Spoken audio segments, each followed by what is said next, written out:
నమస్తే, welcome to our voice. నేను journalist నవత. బంగ్లాదేశ్ భవిష్యత్ ఏంటి? పాకిస్తాన్ను మించి మతరాజ్యంగా మారిపోతుందా?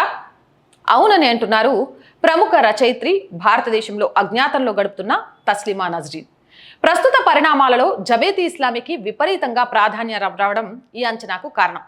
చైనా దౌత్య ప్రతినిధి కూడా జమాతే ఇస్లామీని నోరారా పొగిడి వచ్చారు. బంగ్లాదేశ్లో తీవ్రవాద మతశక్తులకు పెరుగుతున్న ఆధిపత్యం వల్ల మొదట బలయ్యేది మహిళలేనని తస్లిమా ఒక ప్రముఖ ఆంగ్ల దినపత్రికకి ఇచ్చిన ఇంటర్వ్యూలో వెల్లడించారు. మహిళల మీద తీవ్ర ఆంక్షలు, షరియా అమలు పొంచి ఉన్నాయని అనుకుంటున్నానని ఆమె చెప్పారు. ఇన్నాళ్ళు లేనిది ఇప్పుడు విశ్వవిద్యాలయాలలో ఇస్లాం చెప్పిన విధంగా వస్త్రధారణను అమలు చేయడం ఆరంభించారని ఆమె చెప్పారు. అంటే హిజాబ్, నకాబ్, బుర్కా వంటివి ధరించవలసిందేనని ఆదేశాలు వస్తున్నాయి. ఒక్కసారి షరియా అమల్లోకి వస్తే ఇక మహిళలకు హక్కులేమీ ఉండవు అని తెలియజేసేశారు. మారుతున్న పరిణామాల కారణంగా హిబ్స్ ఉత్ తహరీర్, జమాతీ ఇస్లామీ వంటి ఉగ్రవాద సంస్థలు ప్రాధాన్యం పెంచుకున్నాయి. వీటిని షేక్ హసీనా కాలంలో ఉగ్రవాద సంస్థలుగా ప్రకటించారు. ఈ సంస్థల సభ్యులు రచయితలని, బ్లాగర్స్ని చంపి జైలుకెళ్లారు. ఇప్పుడు వారందరికీ స్వేచ్ఛ వచ్చింది. ఇదంతా ఒక్క రోజులో వచ్చిన మార్పు అనుకోవద్దని తస్లిమా చెబుతున్నారు. షేక్ హసీనా కూడా మతోన్మాదులను ప్రోత్సహించిన మాట నిజమని, మదర్సాలు దేశమంతా తామర తంపరగా పెరిగిపోయారని చెప్పారు.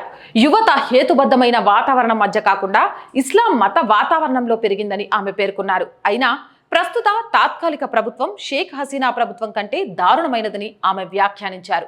అందుకే ప్రస్తుత తాత్కాలిక ప్రభుత్వం మీద కూడా ఎలాంటి ఆశలు అవసరం లేదని తేల్చి చెప్పారు.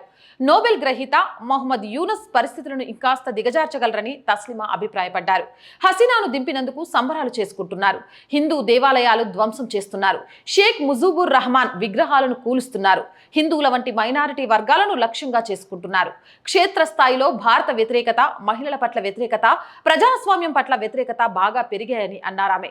ఇస్లామిస్టులు భారతీయ ఉత్పత్తులను బహిష్కరించమని బాహాటంగా పిలుపునిస్తున్నారని కూడా తస్లిమా తెలియజేశారు. జమాతే ఇస్లామీని ప్రస్తుతం తాత్కాలిక ప్రభుత్వం నోబెల్ గ్రహీత యూనస్ నెత్తిన పెట్టుకుని ఉండవచ్చు. కానీ గతాన్ని పరిశీలిస్తే అది బంగ్లా విద్రోహక సంస్థ. 1971 నాటి బంగ్లా విముక్తి సమరంలో పాకిస్తాన్ కొమ్ము కాసింది. కానీ బంగ్లా రాజకీయాలు ఈ సంగతిని విస్మరించాయి. అటు Awami league, Bangladesh Nationalist party రెండు కూడా జమాత్ని చేరదీసి ఉపయోగించుకున్నాయి. అంతిమంగా బంగ్లాదేశ్ నేషనలిస్ట్ పార్టీకి జమాత్ దూరం కావాల్సి వచ్చింది. 2008లో ఏర్పాటైన యుద్ధ నేరాల ట్రిబ్యునల్ ఇందుకు కారణం. 1971లో జమాతేకి చెందిన ప్రముఖ నాయకులంతా పాకిస్తాన్ సేనకు సాయపడుతూ బంగ్లాదేశీలను ఊచకోత కోయించారు. యుద్ధ నేరాల ట్రిబ్యునల్ విచారణలు ప్రారంభించగానే బంగ్లాదేశ్లో జమాత్ కుప్పకూలింది. రజాకారులు, ఆల్ బద్రా, ఆల్ షమ్స్ వంటి సంస్థలతో కలిసి 1971 విమోచన సమరంలో పాక్ సైనికులకు జమాత్ సహకరించి ఘోర నేరాలకు పాల్పడింది. ఇప్పుడు నాడు తాము ఎలాంటి నేరాలు చేయలేదని ప్రకటించుకుంటుంది. చైనా కూడా ఈ మాట నమ్మినట్లు నటిస్తుంది. మతమే ప్రధానంగా రాజకీయాలు నడిపే జమాతేని ఒక శక్తిగా నిలిపే ప్రయత్నం చేస్తుంది. ఒకరు మతం మత్తు మందు అంటారు, ఇంకొకరు మా మతమే అన్నిటికీ మందు అంటారు. ఇప్పుడు ఇద్దరు కలిసి పరస్పరం సహకరించుకోవాలని, వాటేసుకోవాలని మరి ప్రతినబూనారన్నారు. ఢాకాలో ఉండే చైనా దౌత్యవేత్త యోవెన్ అక్కడే ఉన్న జమాతే ఇస్లామీ కార్యాలయానికి సెప్టెంబర్ 7వ తేదీన పనిగట్టుకుని వెళ్లి ఆ సంస్థ అమీర్ డాక్టర్ షఫీక్ ఉర్ రెహమాన్ ని కలుసుకున్నారు. అంతేనా? జమాతే ఇస్లామీ అనేది ఒక వ్యవస్థీకృత రాజకీయ పక్షమని కితాబు కూడా ఇచ్చారు. ఇది అసాధారణ చర్య అని వెంటనే భారతదేశం వ్యాఖ్యానించింది. ముమ్మాటికి ఇది అసాధారణమైన అభిజ్ఞ వర్గాల కథనాలు ఎప్పుడూ గంభీరంగానే ఉంటాయి. ఇప్పుడు కూడా అంతే. బంగ్లాదేశ్లో ఇటీవల జరిగిన పరిణామాల గురించి ఆ ఇద్దరు చర్చించుకుంటున్నారట. వార్తాపత్రికలు సరిగ్గా చదవరేమో మరి, లేకపోతే వాటి గురించి ఇంకా చర్చ ఎందుకు? ఇంకో సంగతి కూడా ఉంది. ఆ వర్గాలే వెల్లడించాయి. ఇరు దేశాల ప్రజలకి, ప్రభుత్వాలకి నడుమ సహృద్భావ సంబంధాలు ఉండాలని కూడా పనిలో పనిగా ఆ ఇద్దరు కోరస్గా అనుకున్నారట. 2010 తర్వాత జమాత్ కార్యాలయాన్ని ఒక విదేశీ ప్రతినిధి సందర్శించడం మళ్ళీ ఇప్పుడే. మొన్నటిదాకా అధికారంలో ఉన్న షేక్ హసీనా ప్రభుత్వం జమాతే ఇస్లామీని నిషేధించినప్పుడు ఢాకాలో ఉన్న ఈ కేంద్ర కార్యాలయాన్ని మూసివేయించింది. ఈ ఆగస్టులో వచ్చిన తిరుగుబాటు అనంతరం ఏర్పడిన తాత్కాలిక ప్రభుత్వం జమాతే మీద నిషేధం ఎత్తేసింది. జమాతేతో సమావేశం తర్వాత ఏమైందో తెలియదు. బంగ్లాదేశ్ చాలా అందమైన దేశం సుమా అని మెచ్చుకున్నాడు చైనా ప్రతినిధి. జమాత్ కూడా గొప్ప నిర్మాణం కలిగిన రాజకీయ పక్షమని మార్కులు వేశాడు. చైనా బంగ్లాతో స్నేహపూర్వక సంబంధాలనే కోరుకుంటుందని కూడా చెప్పారు. బంగ్లా ప్రస్తుత చారిత్రక సందిగ్ధంలో ఉందని చెప్పారు. ఇక చైనా దౌత్యవేత్త ప్రశంసించాడు కాబట్టి జమాతే అమీర్ రెహమాన్ కూడా ఊరుకోలేదు. బంగ్లా ఆర్థిక, సామాజిక అభివృద్ధికి చైనా చేసిన సాయం చాలా గొప్పదని కీర్తించాడు. ఒకే చైనా విధానానికి జమాత్ మద్దతుగా ఉంటుందని, తమ రెండు దేశాల మధ్య దృఢ సంబంధానికి తాము కట్టుబడి ఉన్నామని కూడా అమీర్ వ్యాఖ్యానించారు. మరో రెండు అభిలాషలు కూడా చైనా దౌత్యవేత్త ముందు ఉంచారు రెహమాన్. అవే తమ దేశంలో పెట్టుబడులు, రోహింగ్యాలకు పునరావాసం. ఈ సమావేశంలో జమాత్ నయీబ్ అమీర్ Mujibur Rahman, doctor Syed Abdullah Taher, secretary general Mia Golam Porwar, ఇతర నాయకులు పాల్గొన్నారు. ఇదంతా చూస్తుంటే జమాతే ఇస్లామీయే బంగ్లాదేశ్ను నడపబోతుందన్న సంగతి చాలా క్లియర్గా అర్థమవుతుందంటున్నారు రాజకీయ విశ్లేషకులు.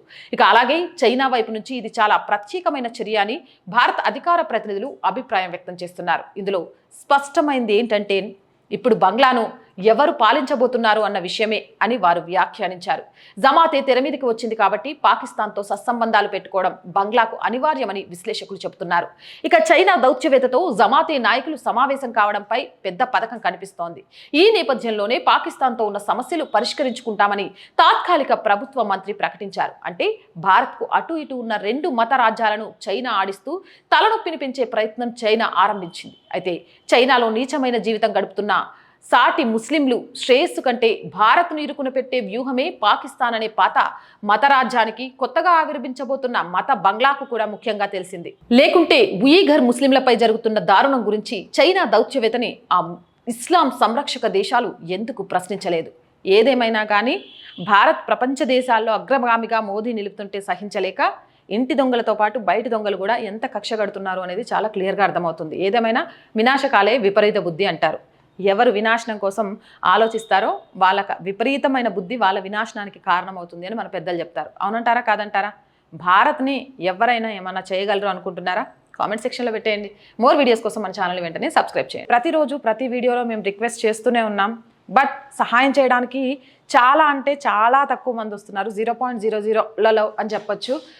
మీరు చేసే చిన్న సహాయం సనాతన ధర్మాన్ని, దేశహితాన్ని, ప్రభుత్వానికి ప్రజలకి వారధిగా ఉంటూ నడిపించాలి అనుకునే ఆర్ వాయిస్కి మరింత బలాన్ని ఇస్తుంది. ప్రతి సబ్స్క్రిప్షన్, ప్రతి సహాయం కూడా ఛానల్ని నిలబెడుతుంది. ఆర్థికంగా సపోర్ట్ చేయండి ప్లీజ్. చేయాలి అనుకునేవారు సబ్స్క్రిప్షన్ పక్కనే జాయిన్ అనే బటన్ ఉంటుంది. 1 to 5 లెవెల్స్ ఉంటాయి. ఏదో ఒక లెవెల్లో సపోర్ట్ చేయండి. లేదా స్క్రీన్ మీద గూగుల్ పే, ఫోన్పేతో పాటు అకౌంట్ డీటెయిల్స్ కూడా ఉంటాయి. మీకు తోచిన ఆర్థిక సహాయం చేయండి. అండ్ చూస్తున్న ప్రతి ఒక్కరూ సబ్స్క్రైబ్ చేయండి. మీ చుట్టుపక్కల వాళ్ళతో కూడా సబ్స్క్రిప్షన్ చేయించండి.